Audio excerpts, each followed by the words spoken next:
Hey guys, good morning. Jeff from Magnolia Photography SC, wildlife photographer in Charleston, South Carolina. Heading out into the field today, we're going to do some testing. I recently purchased the Sony 1.4 time teleconverter, and I know we've talked a lot about teleconverters on this channel, and we've talked a lot about how and when you should use them. And just in case you missed those episodes, a couple of key points with teleconverters. One, you don't want to buy a cheaper lens, maybe a 300 or 400 millimeter lens that's not of very high quality, thinking you'll just buy the teleconverter and suddenly you'll have a 600 millimeter lens and you'll kind of circumvent the system by getting out of it with a cheaper option. It's no doubt that if you put a teleconverter on a cheaper lens, you're going to be really dissatisfied with the results you get. It just takes whatever flaws that lens has and really just magnifies the issues that you would have going on. You really want to make sure that you have a high quality lens. Now I have the Sony 200 to 600 lens that I use for my wildlife photography, and I'll probably be looking to get the Sony 400 to 800 lens at some point in the future. That's coming out this month if it hasn't been released already, but it's been getting great reviews. And that's a really affordable lens for a 400 to 800 millimeter lens. It's going to be $2,800. So definitely something worth investing in. But the teleconverter gives us a lot of extra reach, right? That's the benefit.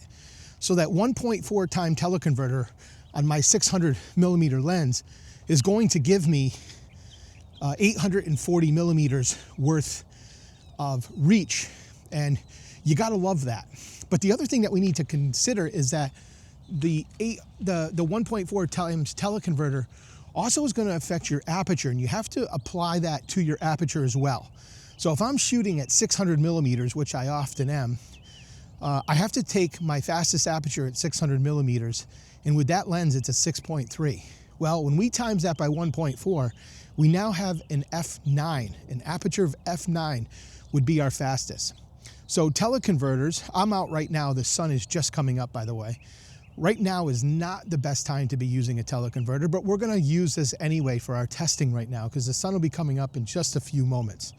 But that's gonna cut out a lot of light when our aperture goes from 6.3 to f9. And so it's not going to be beneficial in the early morning hours or the early evening hours if you go out to photograph wildlife, which is commonly when we want to go out and do it. So these are things that we have to consider. You want to make sure that you have good lighting when using a teleconverter. The other thing is that, yes, we'll have that extra reach, and if we have obstacles in our way or we're dealing with a skittish animal or there's some other reason preventing us from being able to physically get closer to our subject, the teleconverter can be a handy tool to help us get that little extra reach to get closer to our subject. But as we talk all the time on this channel, when it comes to teleconverters, anything we have going on in the atmosphere, the atmospheric haze, fog, mist, whatever, right? Those are going to reduce the image quality dramatically when using a teleconverter. Any of those flaws that are present is just going to be amplified when we use those teleconverters. But what I want to do today is we're going to use my stuffed animal owl because we know where he'll be and when and how he'll be there, and we don't have to worry about him moving, hopefully. Anyway, we're going to use my owl, and we're just going to do some tests today to take a look at the difference of image quality, and we're going to do basically 4 different pictures. We're going to start with the teleconverter on my 600 millimeter lens, and we're going to take a picture at 600 millimeters with the teleconverter. Then we're also going to take a picture where we engage the APS-C mode, which is going to give us another 1.5 times reach on our lens. So when all is said and done, with the teleconverter and with the APS-C mode, we're going to be well over 1200 millimeters in focal length. We'll then take off the APS-C and just do it in the teleconverter. Again, that's a 1.4 times, so we'll be down to 840 millimeters. Then we're going to go to taking the teleconverter off, we're just going to use the 600 millimeter. We'll keep APS-C engaged. That'll give us around 900 millimeters with the 1.5 times crop. And then we're going to take a picture at just 600 millimeters, no teleconverters, no APS-C. And then we're going to compare the image quality between all of those photos to see what we actually see when we're out here in real life. Now, I know there are some reported cases, especially with this lens that I'm using, this 200 to 600 lens, that when you use a teleconverter on there, it's kind of a rarity, but sometimes there's certain lenses that can actually have a little bit of an improvement in image quality when using the teleconverter. And again, that goes against everything that teleconverters typically do when on a camera. But we'll see. We'll see when we get back to the studio and take a look at our results. So what I'm going to do right now, guys, I'm just going to turn off this video for a second while I go ahead and I get set up. And then once we're all set, I'll turn it back on and we'll take our pictures, and then we can head back into the studio to take a look at what we find with image quality. Okay, guys, so we are now all set and ready to go here to take our pictures. I've set our owl down there quite a ways, because when we have the teleconverter on here and I activate the APS-C mode, again, we're over 1200 millimeters away from our subject. So I'm going to keep the camera right here.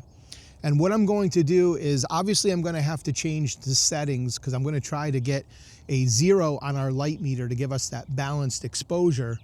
And so we'll have to change the settings, because of course with the teleconverter, like I was just mentioning, it's going to change our aperture. So of course we're going to have to change our shutter speed in order to accommodate that. So that's what we're going to do as far as that's concerned. And then we'll work through those progressions as I mentioned. So we'll start with the teleconverter first, and we'll start with APS-C engaged so that we have that 1200 plus millimeters. And I'm going to take the first shot here. So now what I'm going to do is I am going to take off the APS-C mode, and we're just going to be down to the teleconverter. So now we're going to drop from over 1200 millimeters down to 840. Okay, so we've now taken the teleconverter off of the camera, and now what we're going to do is we are just going to be down to the 600 millimeter lens. First shot we're going to take is engaging the APS-C mode. So this is going to give us a 1.5 times crop. So we're going to be right around 900 millimeters for this shot. We'll now turn off APS-C mode, and we're just going to be straight at 600 millimeters. All right, and there we have it.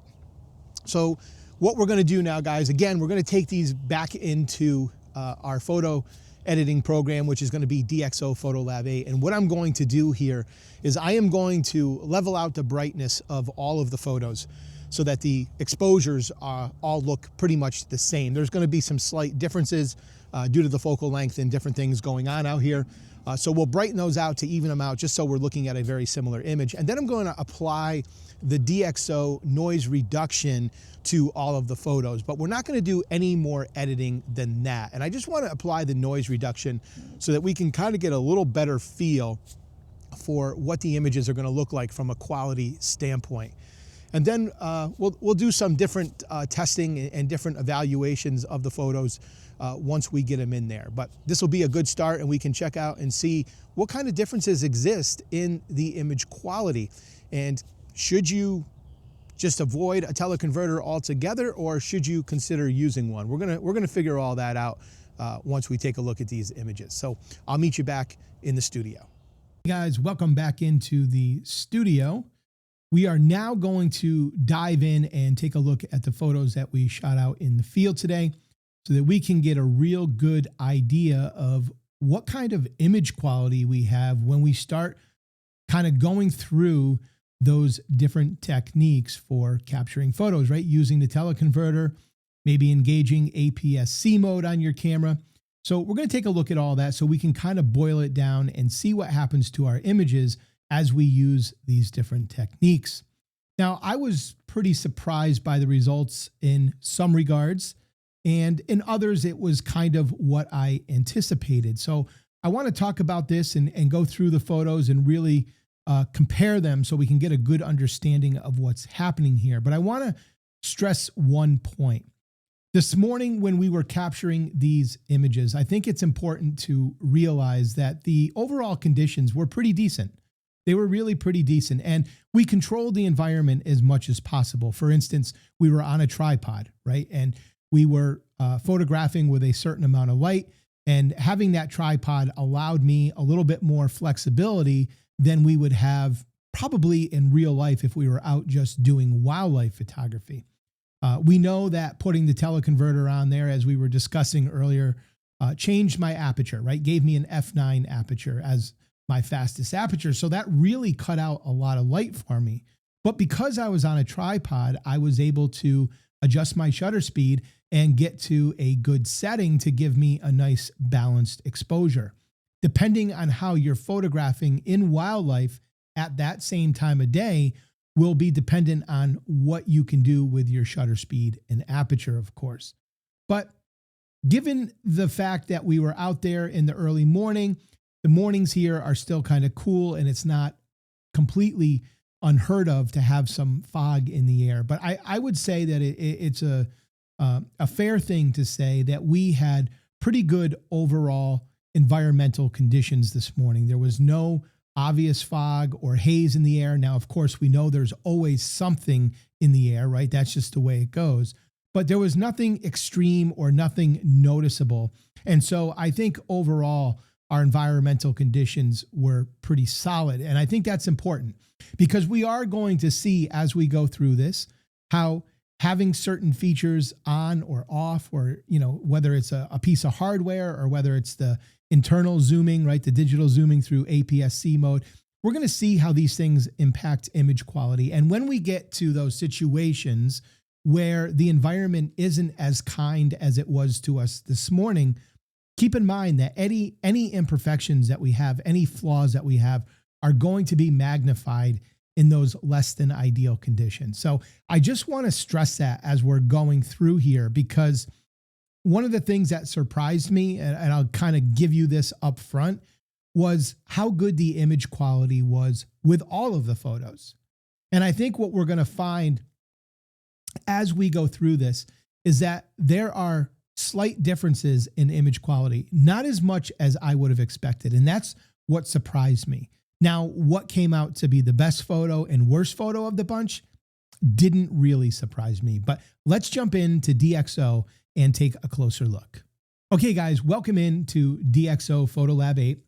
And what I've gone ahead and done so far is I've set up these 4 photos. These are the 4 images that we took, and I numbered them in the order that we took them. And as you can see, I put a little number in the corner of each one, along with how many millimeters we were at, what we added or didn't add to the photo, what image size that gave us, and how that converts to a megapixel size.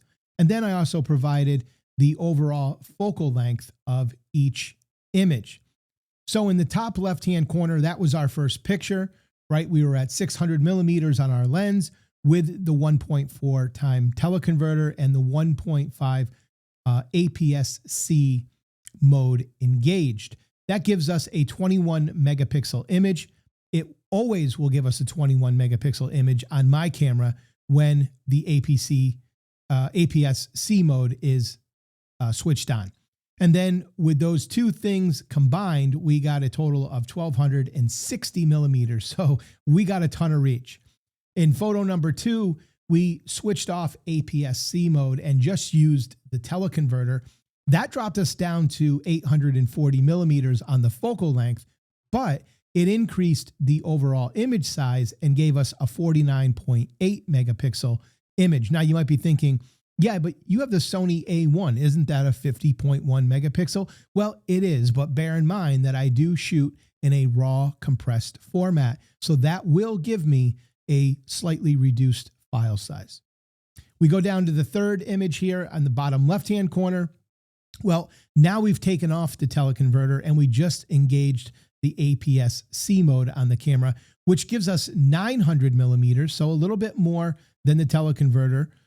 But again, we're back down to a 21 megapixel image size because of that APS-C mode being turned on.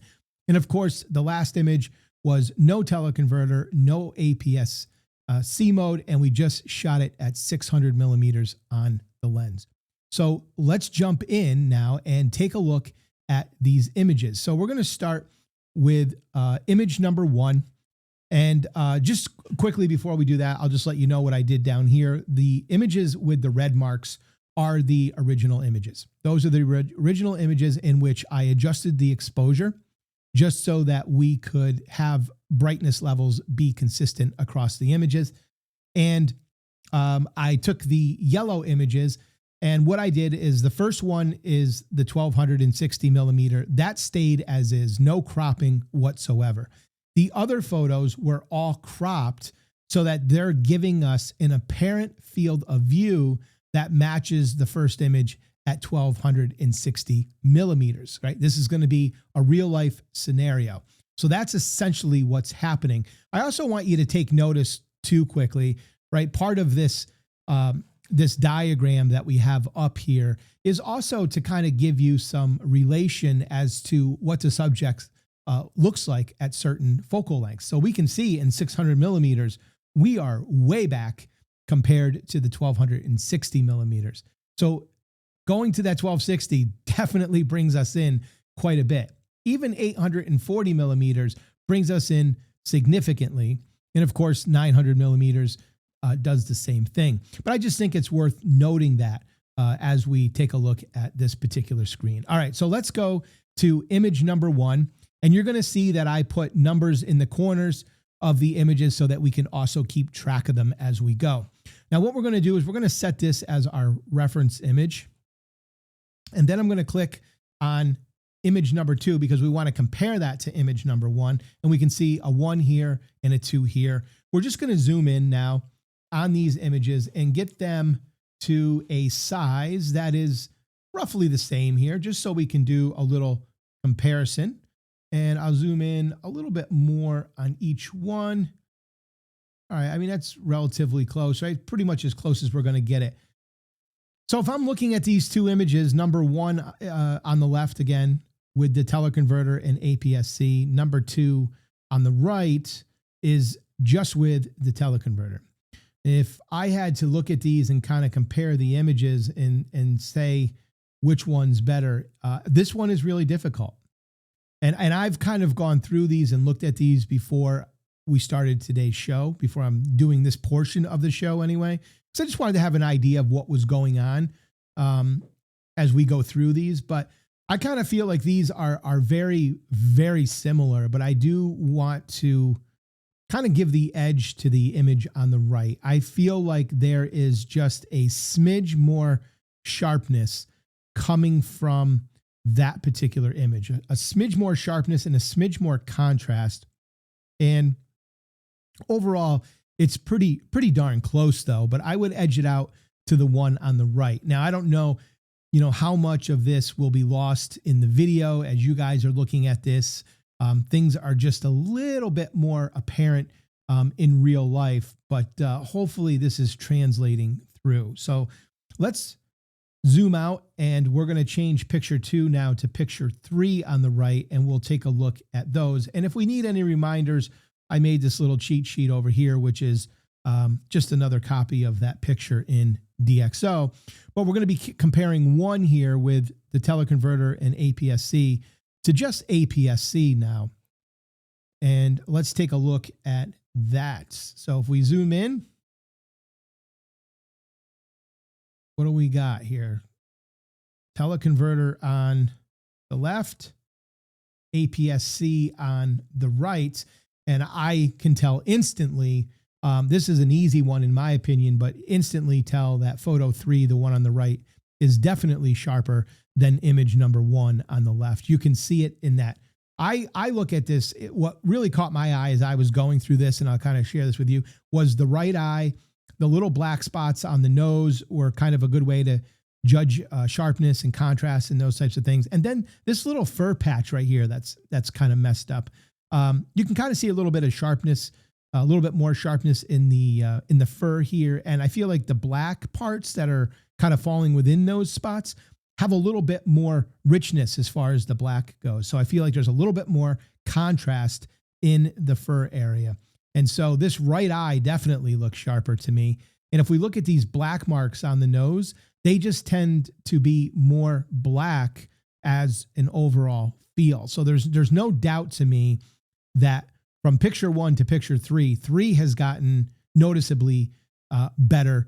But it's still, I say that, but still, I don't think that takes away from image 1. I still think there's some quality things coming from image 1, but I just think that image 3 goes up just enough to notice that difference.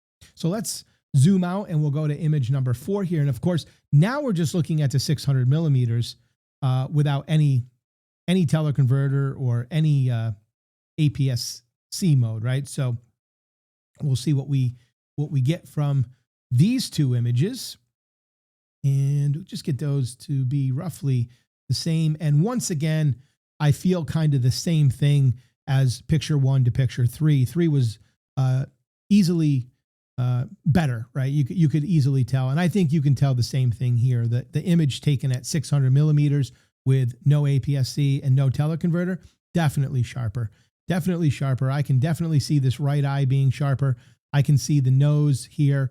The spots have more blackness to them, more definition to them. Just overall better contrast in the fur here again, right? The blacks are a little blacker. Fur is a little bit sharper. So that's pretty interesting, I think, if we're looking at all of those 4 photos right here. 1 overall, I think it's fair to say, was the worst of all of the images that we took.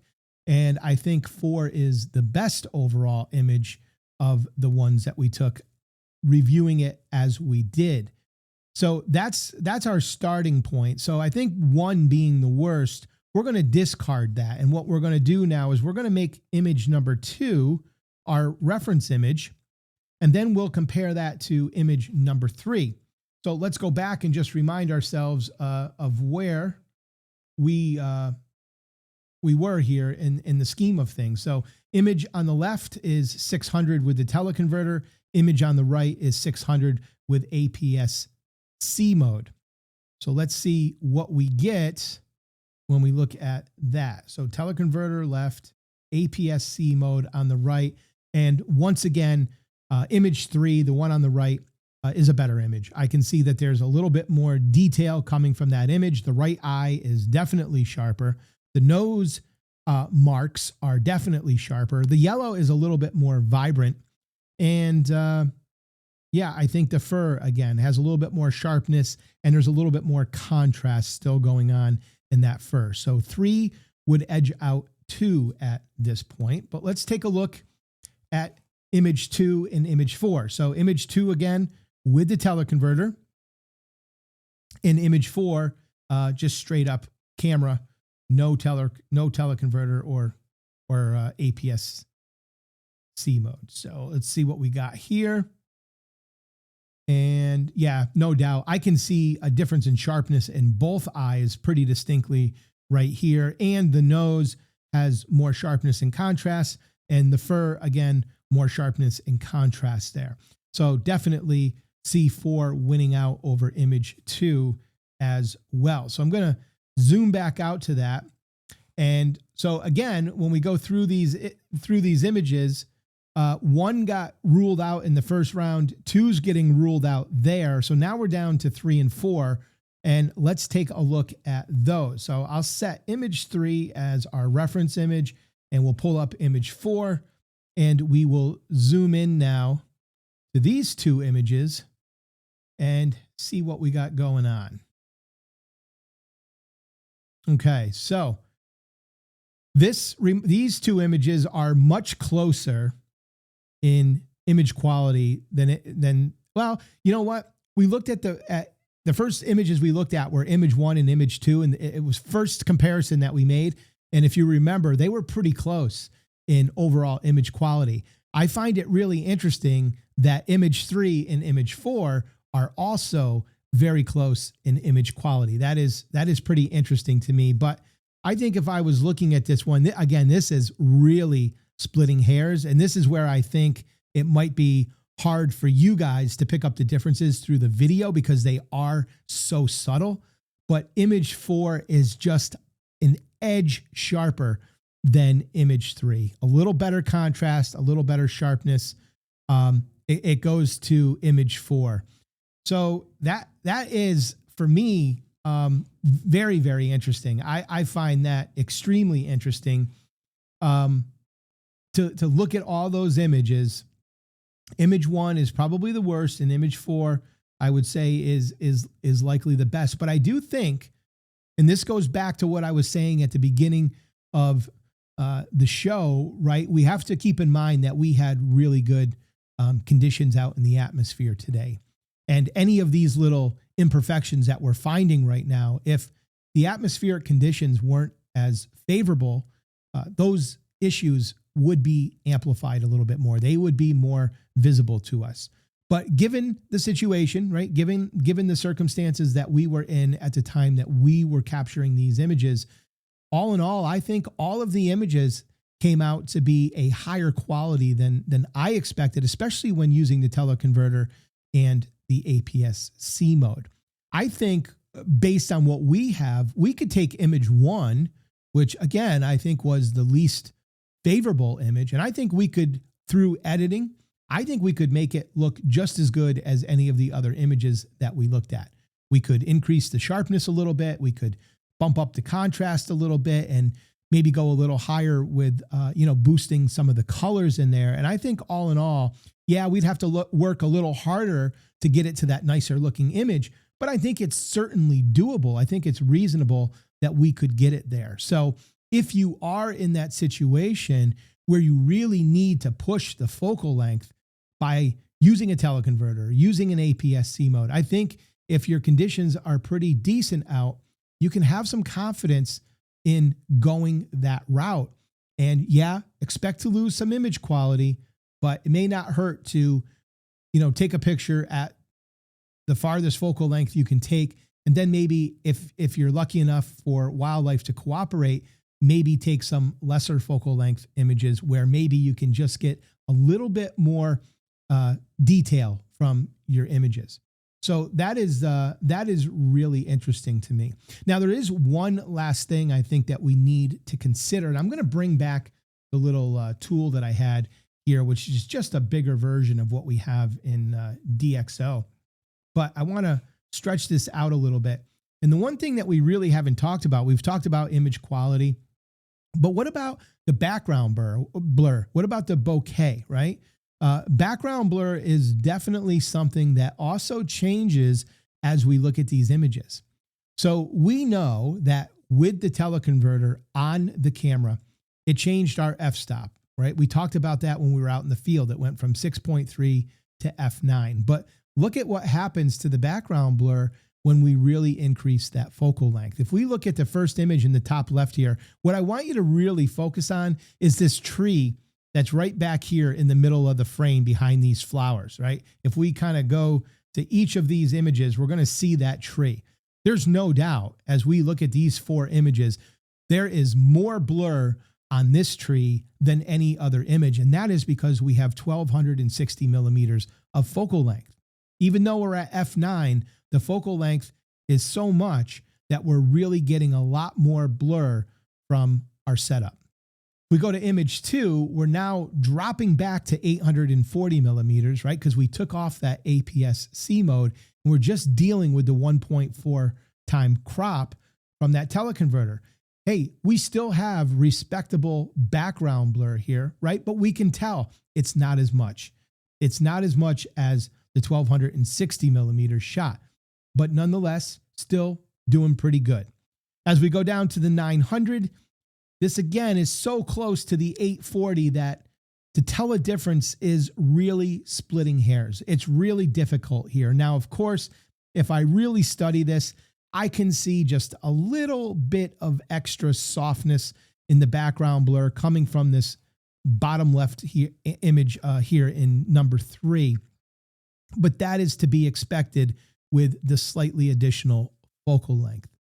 Now, if we go over to the 600 millimeter shot here in image 4, we can see that we're going to give up some blur on the background. Yeah, there is still some blur on the background, but if we had a really busy scene in the background, as we kind of do here, it does detract a little bit from our subject, right? I mean, look at image 1 compared to image 4. If we're just kind of looking at that, I think your eyes really gravitate to the subject. One, because they're a little closer to us in the frame, right? We know as we bring our subject closer and make them larger in the frame, it's going to demand more of our focus and our attention, but also because the background blur is more. So not only are we bringing them closer, but they're also more in focus than any other part of the image. And that in turn creates another visual cue to the viewer that here's where I want you to look.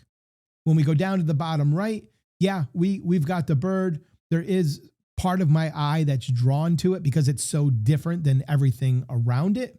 But I think we can agree, or at least I would think we could agree, that because the background isn't blurred as much, and because he's not as large in the frame, the image is a little bit more distracting.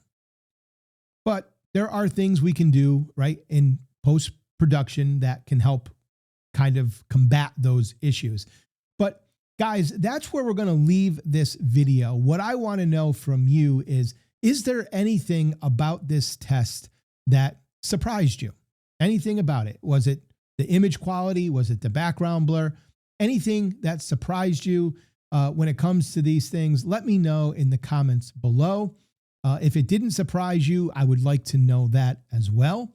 Are you using a teleconverter? What are you doing to get closer to the subjects when you can't physically get closer? Or are you just cropping?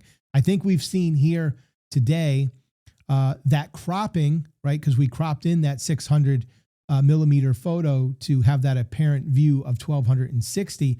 Cropping certainly is a great way to get closer when we can't physically get closer, and we still retain a lot of image detail. But you do have to proceed with a little caution. We've talked a lot about that when it comes to cropping, but let me know what you guys think. If you learned something today, give this video a thumbs up, and please consider subscribing to the channel. All of those things just helps for YouTube to push this video out to more people, and hopefully we can help everyone on their quest to become better photographers and understand how these things work so you can get the most out of your photography.